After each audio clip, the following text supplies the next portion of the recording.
पाठ बताई गई वो सिर्फ किस व्यक्ति के लिए बताई गई?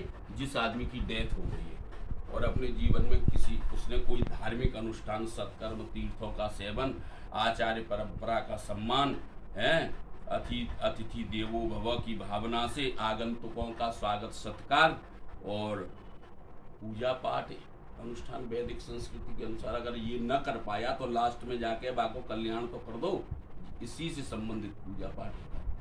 अब ये जो अध्याय आ रहा है ये बड़ा विचित्र अध्याय आएगा। आप भी ब्राह्मण हैं, मैं भी ब्राह्मण हूँ। इसमें एक एक श्लोक में भगवान ने ऐसी बात कही है कि आपको ये लगेगा कि सारे पंडित मूर्ख बना रहे हैं दुनिया में। जितने भी ये बड़ी बड़ी गद्दियों पे बैठे हैं सब 2 मिनट में बिल्कुल नंगे हो जाएंगे इसमें। अब क्या होगा अब उसका कैसे समाधान होगा वो लास्ट में बताएंगे हम।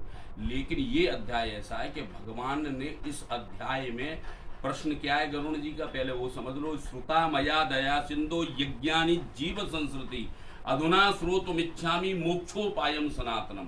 पहले प्रश्न को ध्यान रखना।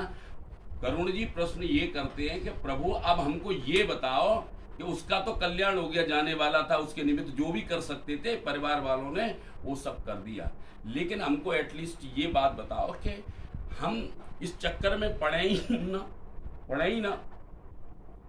कौन से चक्कर में ना पड़े कि पुनरपि जननम पुनरपि मरणम पुनरपि जननी जठरे शयनम। ये बारंबार का आवागमन का जो चक्कर है इससे निवृत्त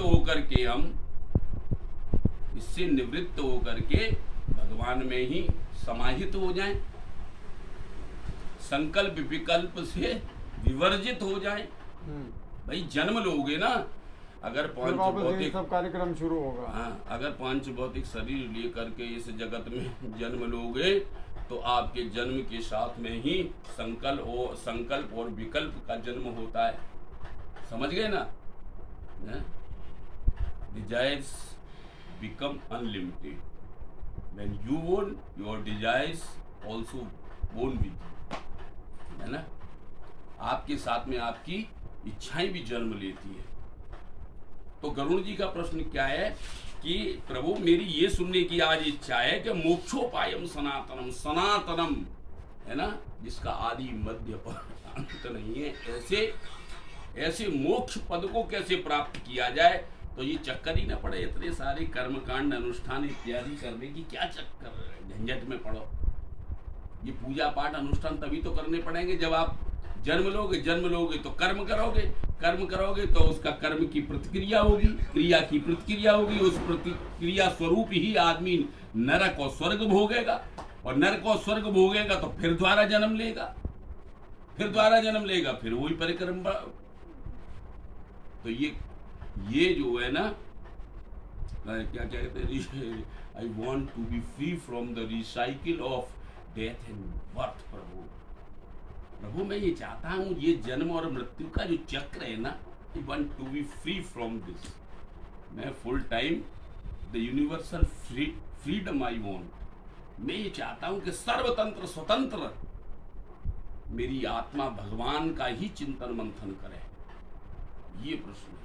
अब इस प्रश्न को ध्यान रख करके अगर इस अध्याय को सुनोगे तो कर्मकांड का खंडन जो इसमें किया गया है वो खंडन आपकी समझ में आ जाएगा। वरना यही कहते रहोगे कि और कहीं अगर मन में हल्की बुद्धि के हुए तो जो कहोगे सब पंडित पागल बना रहे हैं, कछु मत करो, पूजा पाठ मत करो। लेकिन वो प्रश्न क्या कर रहे हैं कि मोक्ष का उपाय क्या है, मोक्ष कैसे प्राप्त होगा। तो मोक्ष को प्राप्त करने के लिए भगवान कहते हैं, गरुड़ जी पहले पूरा प्रश्न पूछ लो। एक प्रश्न नहीं है, 4 पंक्तियों में प्रश्न किया उन्होंने। पहली लाइन में तो सनातन मोक्ष पद क्या है उसके लिए उपाय बताओ।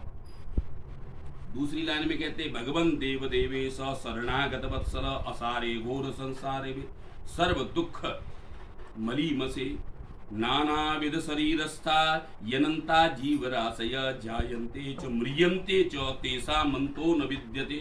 है जन्म लेते और मरते, इनका अंत ही नजर नहीं आता है। जीते रहते मरते रहते, जीते रहते मरते रहते, तेसा मंतो न विद्यते, इनका अंत ही समझ में नहीं आता। ये क्या चक्कर है गुरु संसार का, ये कह रहे हैं गुरु जी। सदा दुखातुरा एव न सुखी विद्यते क्वचित। हमेशा संसार का प्राणी दुखी नजर आता है। जिसके पास जाओ वो कोई ना कोई अपनी समस्या लेके खड़ा है। अंबानी के पास चले जा, बाबू की समस्या है सदा दुखा तुरा एवं न सुखी विद्यते क्वचित। कोई सुखी नहीं, किसी से पूछ कर देख लो, हाँ भाई पूर्ण रूपेण संतुष्ट हो, वो क्या हुआ, हाँ वैसे तो सब चीजें सब साधन है मगर ये प्रॉब्लम है। अल्टीमेटली लास्ट में ये बात कहेगा एक प्रॉब्लम तो है ही। तो ये क्या चक्कर है, न सुखी विद्यते क्वचित। प्रभु कोई सुखी नहीं दिखाई देता। किसी ने ये नहीं कहा अब कुछ नहीं चाहिए, एकदम सर्वगुण संपन्न है।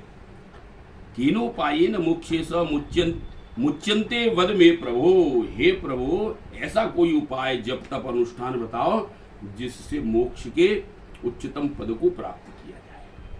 वो कौन सा उपाय है? तब भगवान बोले, समझ के मोक्ष का उपाय पूछ रहे।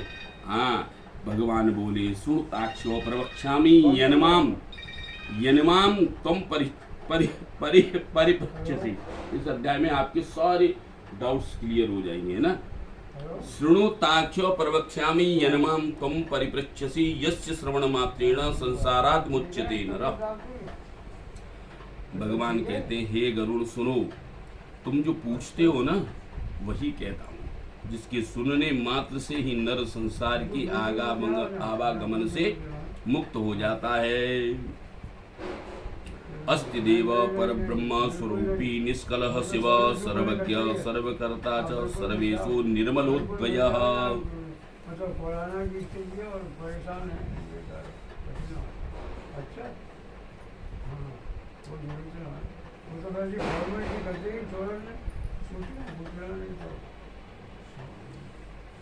ठीक है, मैं ठीक है।